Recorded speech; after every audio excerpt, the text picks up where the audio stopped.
За та бүхний энэ өглөөний амгалан ярьлаа.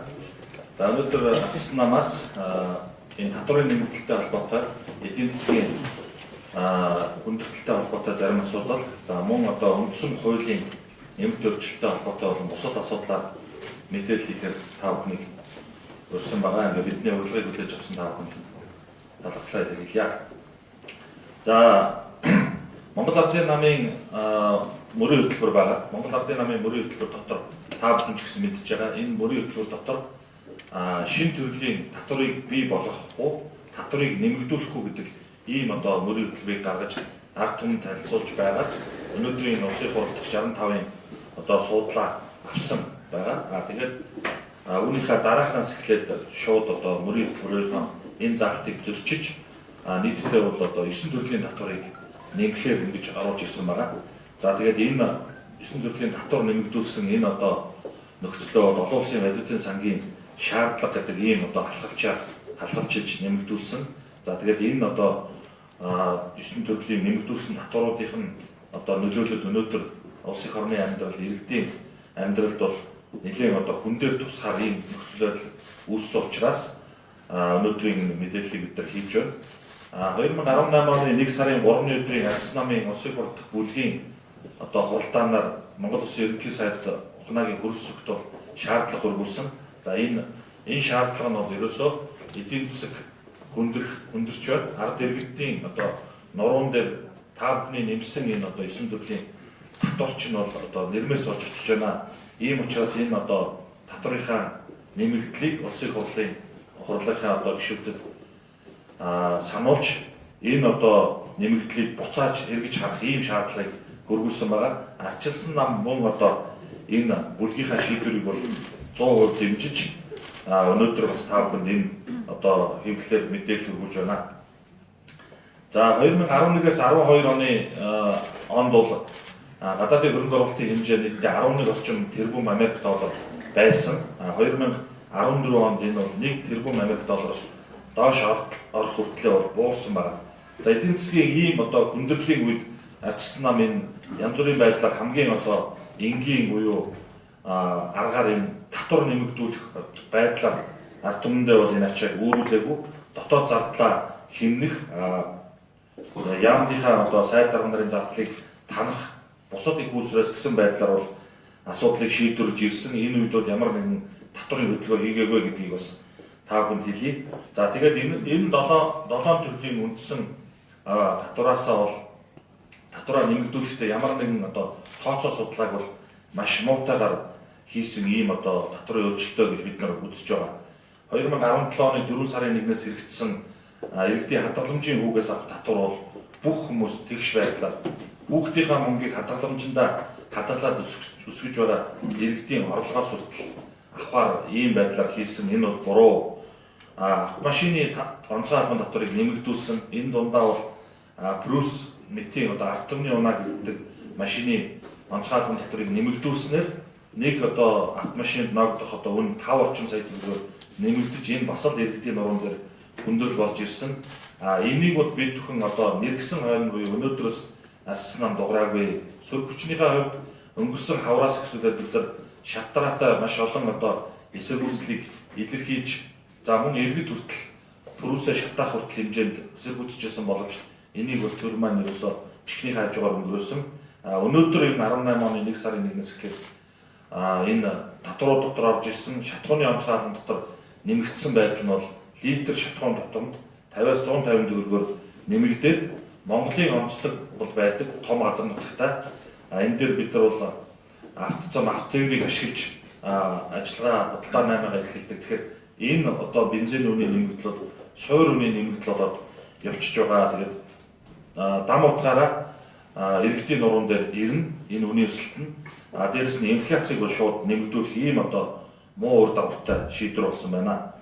За мөн энэ хувь хүний орлогын албан татвар бол өнөөдөр 1 сарын 1-ээс эхэлж нэмэгдэж байгаа. Өөрөөр хэлбэл 1 сая 500 мянган төгрөгнөөс дээш орлоготой иргэдийнхаа одоо иргэдээсээ энэ хувь хүний орлогын албан татврын нэмэгдэл нэрээр бол одоо шатлсан байдлаар татварыг авч байгаа. Энэ бол судалгаа байдаг. 100 одоо иргэн тутмын одоо 8 орчим хувь 1.8 5 сая төгрөгөөс дээш орлоготой буюу одоо Монголын иргэдийн улс орныхоо амьдралыг авч явж байгаа энэ дундаж давхаргын иргэд байдаг. Энэ хүмүүсийн орлогоноос шууд татвар байдлаар ингээд дээрэмдэж авч байгаа энэ шийдвэр буруу гэж үзэж байна.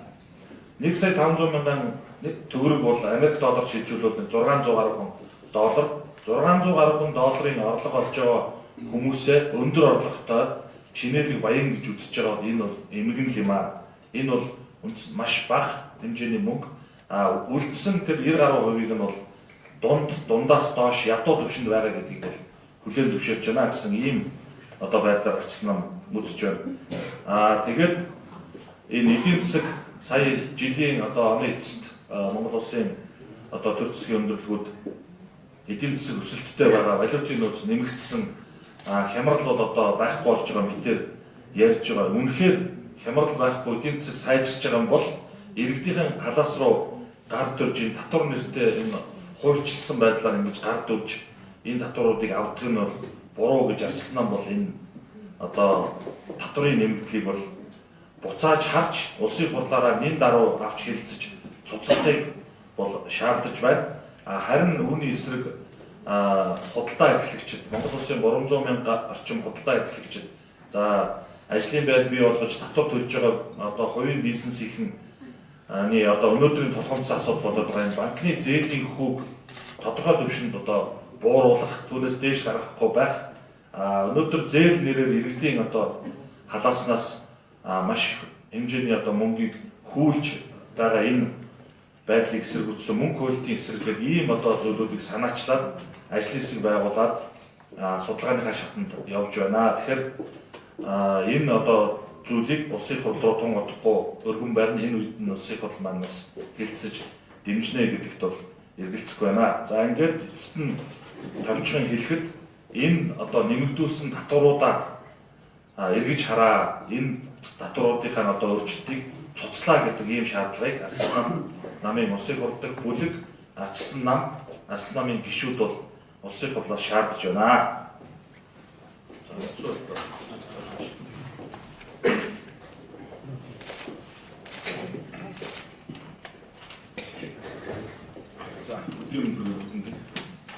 Монгол Ардын нам 2016 оны сонгуулиас хойш өнөөдөр засгийг Монгол Улсын засгийг барьж ажиллаад 500 гаруй хоногийн хугацаа өнгөрч байна. Тэгэхээр 500 гаруй хоногт Монгол Ардын намын яаж ажилласан талаар ардчилсан намын улсын хурлыг манарсан 500 хоног гэж тайлан гаргасан байгаа. Энэ тайлангаас ингээ харж байхад ерөнхийдөө өнгөрсөн 500 хоногт Монгол Ардын намын засаг бүхэлдээ өнгөрсөн 27 онд дариг хийж бий болж байсан. Нийгмийн дундаж давхар хэсэг рүү хүчтэй дайралт хийсэн байна. Өнөөдөр хамгийн сүүлийн статистикаар тав харсан баг. Нийт ардны 900 мянган орчим ядуу байдалд амьдарч байна гэсэн статистик харсан. Гэтэл арай хийж нэг дундаж давхар руу орсон хэсэг рүүгээ өнгөрсөн оны 4 сараас гэж татврын нэмэлтээр дайрч гэлсэн. Өнөөдөр ч бас одоо 1 сарын 1-ээс хэрэгжиж байгаа энэ бүх үйлдэл бол агуулгаараа дундаж давхрыг байхгүй болгох, бүгдийг ядуу болгох ийм бодлого руу Монгол Ардын намын засаг бодлоготойгоор явж байна. Тэгэхээр ардчилсан нам бол 1990 онд ардчилсан хувьсгалыг удирдах хэлэхдээ хүн болгоны хувийн шатрал дээр үндэслэж Монгол улс энэ нийгэм цааш төвчих ёстой гэдэг ийм үндсэлтэй ийм нийгмийг байгуулсан. Идэвхтэй өндөр орлого олдог байх нь эргээд өндөр татвар төлөх, өндөр торгуул төлөх тийм үндэслэл болохгүй гэж энэ бол ардчилсан намын өөрийн зарчмын байр суурь байгаамаа. Тэгэхээр өндөр орлого олдог, өндөр цалин авдагийнхаа тэгэхээр өндөр татвар төлнө гэдэг бол өнөөдрийн хувьд байрлахгүй зүйлээ. Энийг бол ардчилсан нам бол эсэргүүцэж байгаа. Энэ одоо нийгмийн тэр хэсгийг хэсэг рүү бүхий л ачааг өрүүлж энэ одоо дараагийн өөрсдийн буруугаас бий болгосон энэ эдийн засгийн хүндрэлийг давж гарна гэдэг бол яв шудраг ус ёс болон өнөөдрийн манай нийгмийн байгуулж байгаа энэ зүйлтэй нийцэхгүй гэж ардчилсан нам үзэж байгаа. Дараагийн чухал асуудал юу вэ гэхээр эндсэн үеийн өөрчлөлттэй холбоотой асуудал байгаа. Та бүхэн мэдж байгаа Монгол Ардын намын нөхдөд зөвлөлдөх одоо уулзалтууд гэж орондоо яг хийсэн гэж бас олон удаа зарласан. Гэхдээ хамгийн харамсалтай энэ дээр дандаа орон нутгийн Монгол Ардын намын нөхдөд болон засаг захиргааны нэгжийн одоо удирдлага төрийн албан хаагч нарыг байлгаж байгаа. Одоо зөвлөлдөх нэртэй уулзалтуудыг зохион байгуулсан болсон. Тэгээ хамгийн харамсалтай нь яаж юм бэ гэхээр өнөөдөр тэр бүгдийг Монгол улсын үндсэн хуулинд одоо өөрчлөлт оруулах бэлэн боллоо гэж одоо ярьж байна. Өнөөдөр энэ нөхдүүдийн тооцоо тун ойрын хугацаанд үндсэн хуулинд өөрчлөлт оруулж энийг бол одоо Монголын ард түмэн өссөн мэт ярьж байна. Энэ бол буруу. Та бүхэн мэдж байгаа. Үндсэн хууль гэдэг бол одоо манай нийгмийн нийт иргэдийн ийм тулгуур баримтчиг. Монгол ардын намч гэсэн хэдийг өнөөдөр 65 судал авсан боловч яг 2016 оны сонгуульд нийт хэмжээс авсан саналын хувьлаад үзэх юм бол 40 орчим санал авсан байдаг. 40-42% санал авсан байдаг. Энэ бол нийгмийн олонхыг бол бүрдүүлж чадахгүй. Дээрээс нь бид нар одоо ардчилсан нийгмийн хувьд үндсэн хуулийн өөрчлөлтийг хийхдээ бүх ард түмний санал асуулгыг бол явуулах хэрэгтэй. Ард нийтийн санал асуулгын тухай хууль байгаа. Миний санаж байгаа 1996, 94, 95 оны тогтцсон хууль байх хэрэгтэй. Энэ хуулийг хамсалт танууд бид баталснаас нь нэг чиглэлгүй байгаа. Тэгэхээр үндсэн хуулийн өөрчлөлтөөр ардчилсан намын зарчмын байр суурь ард түмний санал асуулга, ард нийтийн санал асуулгыг бол явуулъя. Ард нийтийн санал асуулгыг явуулъя. Ард нийтийн санал асуулга явуулдаг зарчим бол яг одоо дөрөвний тутам ээлж дуулдаг сонгуультай адилхан болдог ийм хууль байгаа. Яг энэний дагуу нийт ард түмнээр шүүлгье. Тэрнээс одоо зөвлөлт хардчлал, зөвлөлт уулзалт нэрийн доор одоо Монгол ардын намын гишүүд болон альсууд одоо төрийн албан хаагчдын энэ зохион байгуулж байгаа энэ зүйлийг бол одоо үндсэн хуулийн өөрчлөлт хэмжээний ийм одоо сайн зүйлс одоо хүч нэг дор цугларсан олон хүн одоо үндсэн хуулийг өөрчлөлт дэмжиж үзүүлэх болсон ийм зарчмын байр суурь байгаа.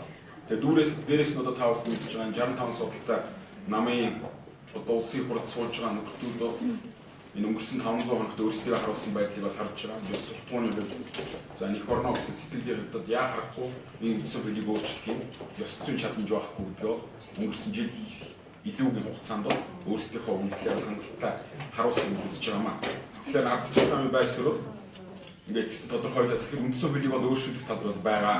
Нийгэмд бол зайлшгүй шинжилүүд хэрэгтэй байгаа. Энийг ардчилсан нам мэдж байгаа. Гэхдээ өнөөдрийн энэ их баригчид шиг юм увайгүй, ёс суртахууны болондаа гიშгсэн энэ улс орны гэсэн сэтгэлгүй нөхдүүдээр үндсэн хуулийн өөрчлөлтийг хийхийг бол эсэргүүцэж байгаа маа. За та ёс зүйн талаар ярьж штэ тийм ээ. Тэгэхээр танаа ардсан намын гишүүн Мурат гишүүн ёс зүйн албаараад мэдээ асуудлыг биелүүлсэн штэ. Энэ дээр одоо ямар та нар хариуцлага тооцох юм. Жишээлбэл энэ мэдээллийг өмнө та ардсан нам дээр иржсэн гэсэн тэгээд тухайд нуун дараг гэсэн ийм мэдээлэл яваад байгаа. За та ёс зүйн алдаа гэж ер нь ёс зүйн асуудал ярьлаа штэ. Тэгэхээр танаа намын гишүүн Мурат гишүүн бол өөрөө ёс зүйн алдаа гараад одоо сошиал мэдээлэл авчихсан штэ. Энэ дээр ямар одоо хариуцлага өгөх юм. Ардчилсан нам бол ёс суртахууны бол их нэлнэ. Яг өнөөдөр одоо юу гэж чинь тэр хурлын гишүүн Мураттай холбоотой асуудал зөвхөн одоо энэ сошиал network-оор явж байгаа төвшин гэсэн бид нар мэдээлэлтэй. Бид нараас ойрын хугацаанд улсын хурлын гишүүн Мураттай уулзсан. Яг өнөөдөр энэ бас өмнө худлаа мэддэхгүй байгаа. Одоо зарим нэг юудлж хийсэн юм тийм ээ. Энэ бүгд өнөөдөр мэддэхгүй бид нар ойрын хугацаанд уулзаад энэ асуудлаар бас яг туссан олон нийт мэдээлэл өгөх за. Их баярлалаа.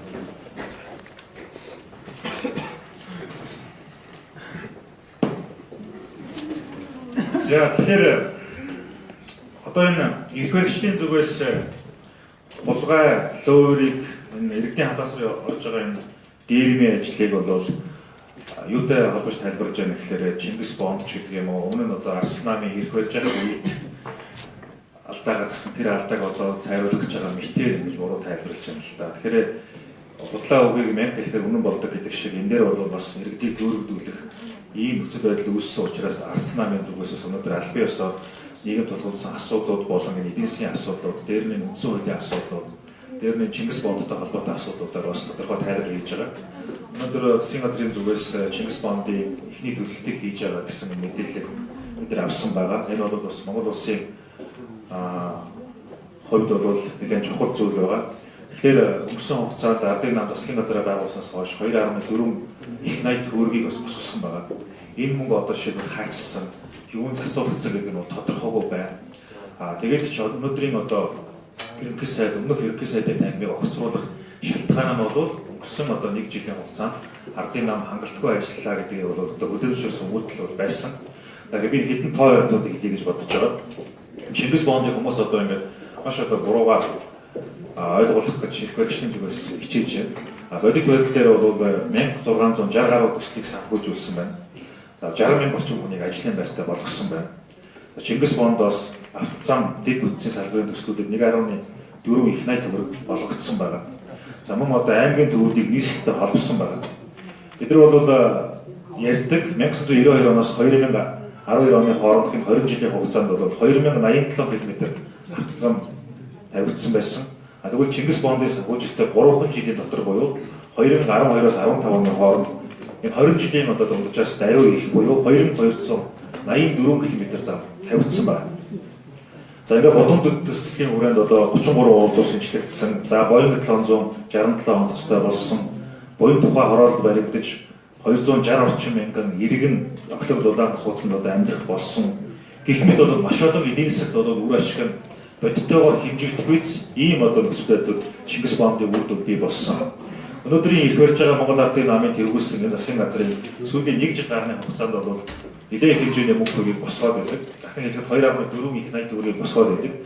Ингээд одоо утаанд ирэхэд бол маш олон тэр төгрөгийг ингээд гаргасан байдаг. Ингээд үүний бол одоо шийдвэртэй үр дүн гэсэн юм бол байхгүй байгаа юм. Тэм учраас бол бид зүгээр сөрөг хүчин байхын тулд шүүмжилж байгаа юм биш ээ. Тодорхой хэмжээгээр тооцоон дээр суурилсан бодлогыг энэ засгийн газар явуулж чадахгүй байна. Тэгээд энийг бол бодлого боловсруулж чадахгүй болонгууд хялбараар нь номхон тэмээ ноорхот амар гэдэг шиг иргэдэд дэрлэгдэх байдалтай байна. Өчигдөр их хурлын даргын хэлсэн одоо ярилцсан дээр бол тансаг хэрэглээ татвар ногдуулах нь зөв гэж үзэж байна гэж бичсэн байлаа. Тэгэхээр 1.5 сая төгрөгөөс дээш авдагтай хүмүүсийг бол одоо тансаг гэж одоо оруулж байгаа байхгүй. Тэр 600 доллартай тэнцэх хэмжээний мөнгө олж байгаа бол монголчуудыг тансаг амьдраад байна гэж үзэж байгаа юм. Тэгэхээр одоогийн засгийн газарт их барьж ардын намынханд хандаж хэлэхэд та бүхэн нэгэнт одоо ард түмний сонголтыг амлалтаараа аваад ингээд сонгогдсон учраас хариуцлагатайгаар бодлого суурьтай зөв эдийн засгийн бодлого хэрэгжүүлээч гэдгийг Ардсан намын зүгээс дадлаасаар шаардж байгаа юм. За.